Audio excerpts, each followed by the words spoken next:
Immediately she saw my daughter, she said, this is leukemia. 26 hours flight to With New a York City. sick child. With a sick child and a newborn. Oh. Yeah.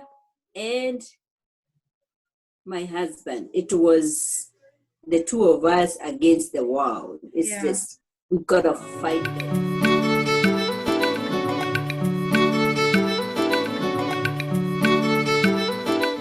Hi guys, welcome to our channel. Today we're going to be talking about motherhood. For those of you who don't know, I'm a new mommy. Sarah is a bit of a veteran. So we're going to be talking about the motherhood journey and some of the more difficult things that have been experienced. So Sarah, please tell us your story. Okay, so I am a mom of 3.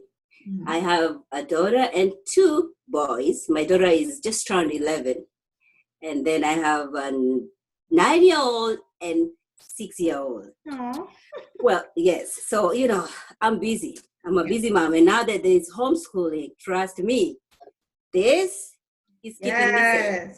Yeah. Go ahead, girl. But anyway, so, my daughter was born in 2009. You remember you came to see her when she was only 3 days old. Right. Healthy baby, bouncing baby, chubby cheeks. She was healthy, grew up healthy for about up until 4 years old. And then when she was 3 years old, we went back home. My husband finished schooling and we decided, let's just go back home in 2012. Yeah. So we go back home and they are enjoying life in Kenya, the food, the friends, playing around with the friends in the estate. Yeah. So when she turned 5, I also gave birth to my little guy. So she turned 5. My husband was posted to Siaya County. So we had to move from Nairobi to Siaya. That's about like 7 hours drive. Okay, so we go there. I haven't noticed, up until this point, we have celebrated her 5th birthday. I haven't noticed anything. Yeah. We get to Siaya. We enroll them in school. And we are excited about the future, right? I realized my daughter, who was very, very playful, she isn't playing as much. She started swelling, all right? And I'm thinking, oh, this has to be mumps. I mean, the only thing that you swell around this has to be mumps. And we don't treat mumps. You're vaccinated against mumps. And so my husband said, you know what, it's going to go away. It never went away for some time. So then we had to go to the hospital. Okay. She was given some steroids for 2 weeks. After she finished her medication, the swelling came back. Now at this time I'm realizing she's losing weight. But then I'm thinking maybe it's because she's growing. Right. Realize her tummy is becoming a little bit big. Okay. At this time, my husband is not paying so much attention. Some of these things, moms usually notices them first. Yeah, of course. So then I told my husband, I don't think Nalia, no, she doesn't look good. Yeah. So we decided, let's take her back to the hospital. So then we go back and we say, no, she was given steroids, finished her dose, the swelling came back, and she's still weak. She's not playing around and all that. So they said, let's do some tests. Maybe it's the TB. Couldn't find anything. We went back home. So I'm home. I'm thinking, it's going to go away after that. So my neighbor came to me and said, let's take her back to the same hospital, right? So this time when they went back, I didn't go. I was left home with my baby and my other son. My neighbor was so good. She went to the hospital. She was working in the same hospital as my husband was. So they went to the hospital, found a German doctor who was doing some work there. Yeah. Immediately she saw my daughter. She said, this is leukemia. So now she's the one who's telling me this thing because I wasn't there. Yeah. Okay, so then she brings my daughter home and she comes to my house, sits down and tells me, Mama Naliaka, Nalia has been diagnosed with leukemia. I'm thinking, I asked her, what's leukemia? I don't know what that is. I never heard of it. All right. never had anything like this, all right? Yeah. What are you talking about? And then now my husband hasn't come back home, right? So eventually he comes back home and I'm asking, what happened? What is this leukemia thing that I'm being told? Yeah. And then he tells me, yes, and we don't have time. He says, now, we are 7 hours away from Nairobi, okay? Yeah. So the doctor who diagnosed told us, you guys have to go back to Nairobi and seek more medical attention, right? Yeah. So then we go to Nairobi, we get to Gertrude's. She's admitted. Yes, they confirmed it was leukemia. Dr. Nyambura is the one who diagnosed her. And then they started doing tests, and they're now trying to tell me, oh, we have to put the port, for the chemo and all that. And around this time, so we were admitted for about 2 weeks. One of the nurses was bringing me some dark books about death. Yeah.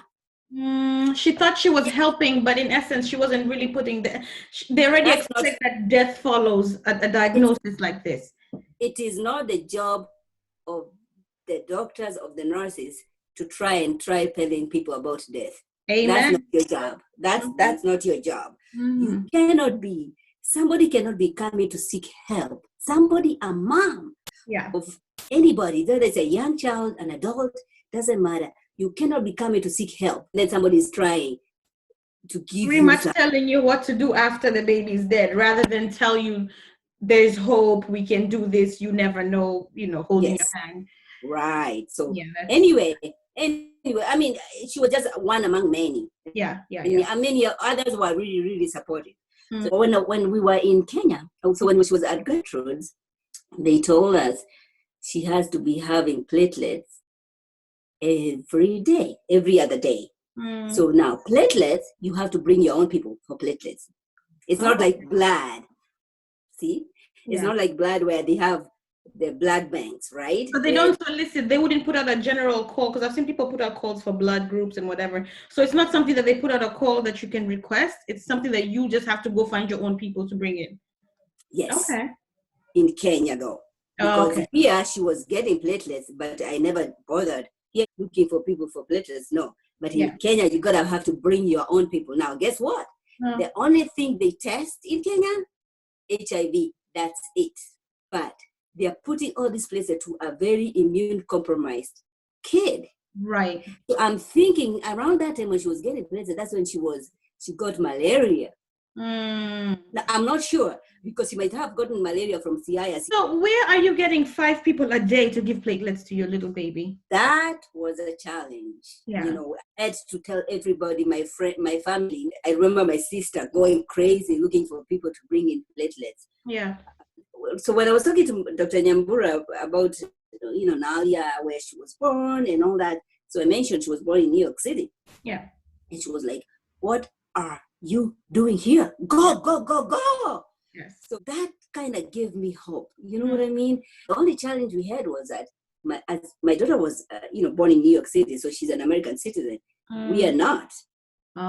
Just given birth to my son. So we had to look for visa. Now, that's another process. Yeah. It was so difficult. Eventually, we got our visas. So we are getting the visas. You also have to start looking for money for flight, all right, to pay for the flight. And I remember, like I mentioned, my husband had just been posted to CIR. Usually, I mean, we were just starting life. So you don't have extra cash anyway. No, there's no extra cash to have. Now, one flight is about what? $1,000 US. That's about 100,000 Kenyan shillings. Now we are talking about 5 people. Yeah. Right?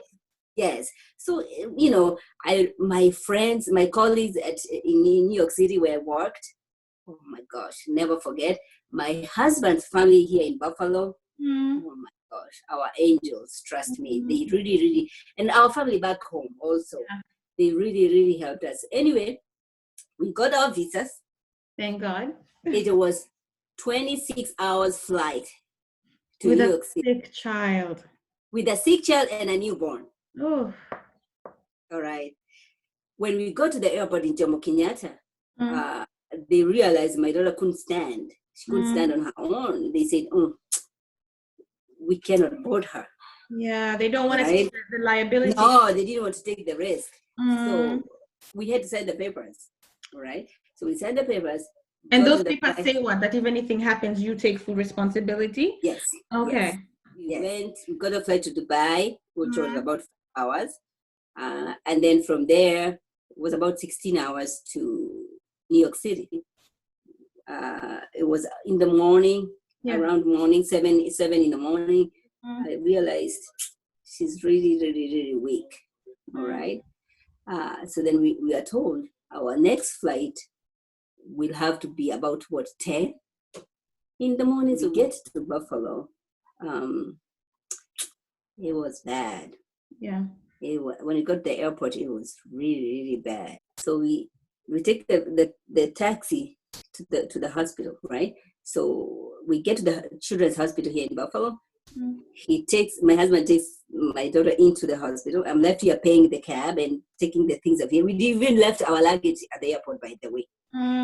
So when we got to the airport, we met with my husband's uncle, his wife, and their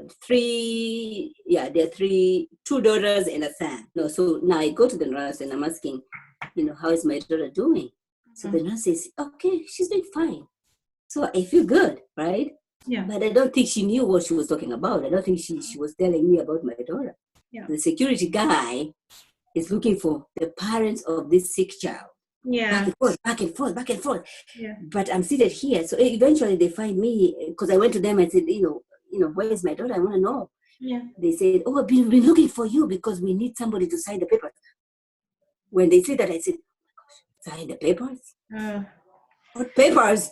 Right? Yeah. What's happened now?